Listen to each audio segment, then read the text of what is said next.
ډېر انسانان موږ ته وایي شکر ادا کړئ. اوس دا شکر څنګه ادا کیږي؟ دوه لارې لري. یو قولی شکر دی، یو عملی شکر دی. یو په خوله باندې ته د الله تعالی شکر ادا کوي، یو په عمل کې د الله تعالی شکر ادا کوي. په خوله شکر دا دی چې ته له زړه د الله تعالی مننه وکړې، الحمدلله دا نعمت دې راکړی دی. عملی شکر بیا مهم دی. هغه داسې دی چې دغه نعمتونه، دغه امکانات، دغه مال او د هر څه چې الله پاک دا پوهه چې تا ته درکړې ده په عمل کې شکر ادا کړي. څنګه؟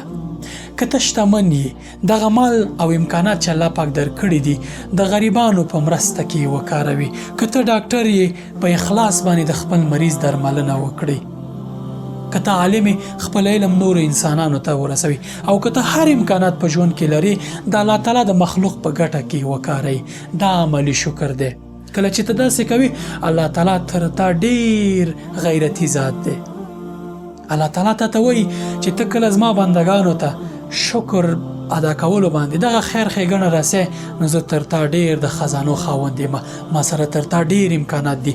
د دې ژوند، ستا د ژوند او د دې اسمانونو، د دې ځمکې او د هر څه خزانې او واک ما سره دی.